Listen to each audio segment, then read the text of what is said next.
And the presentation I made, which His Excellency Prime CS mentioned this morning, was actually to actually show where is the economy as we see it now, how do we see it as we go into the budget preparations for 2024-2025, where do we see it? And that is very, very important for us. Of course, you know their drying constraints and how are we resolving their drying constraints. So that is very, very important. But the first point that is coming up, and even the rains are also coming too, is actually to show that actually there's strong evidence to show that economic recovery is with us. And that starts from the last quarter of 2023. And I did actually try to mention in area meetings that we have a growth of 5.6% in that quarter. It means that it averages the growth in the whole of 2023 to about 5.5 to 5.6. That is for a strong growth. If you look at the average in Africa, the world average is actually coming to 3.1%. That is a very, very important dimension in terms of evidence of recovery. But then the next question is, how do we support that recovery? And how do we see that recovery and even growth momentum building up in the next coming months and even for the next year? The first is actually to support the economy through, of course, statutory payments that have been lagging behind, for example, to the counties, to the CDF. We have done that. We paid 10 billion to the CDF because the MPs were actually saying they were already having constraints, but of course we were having that constraint because of liquidity stress. And we actually made a commitment to be paying 10 billion every month. So we have already paid 10 billion. The second one was actually the county governments themselves, and we did pay that 1.8 billion.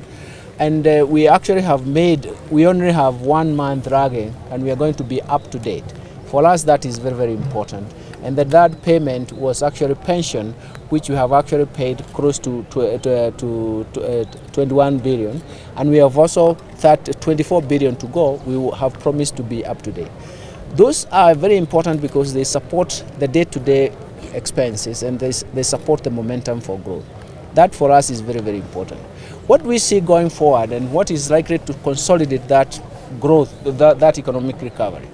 First, we can see that the nominal exchange rate is declining. It offers some relief to domestic prices and the pass-through effect to domestic prices.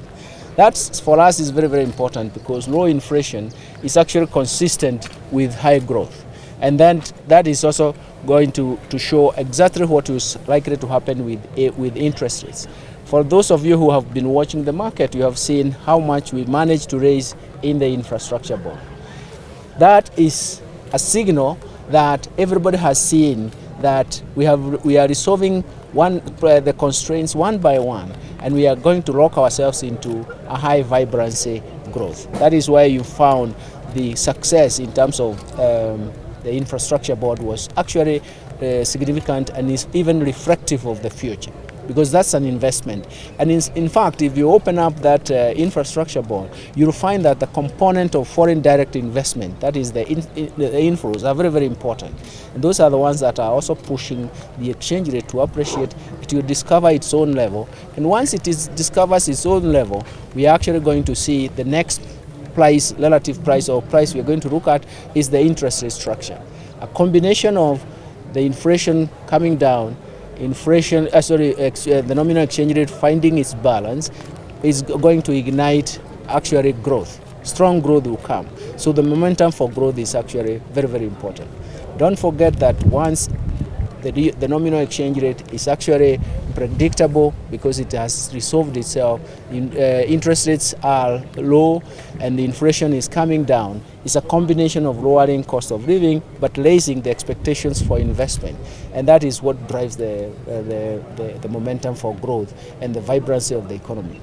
We are quite optimistic about this because we have analyzed massive data and we have seen what is really happening for us in the future, and that's why we are meeting here, is to package future reforms that are actually going to signal fiscal consolidation for us, and that's the direction we are going to move. Fiscal consolidation will provide resources required, but more importantly, it is actually going to encourage the targeted sectors that we really wanted in the value chain that we wanted to develop and push them further to completion, and that is where vibrancy is going to come from.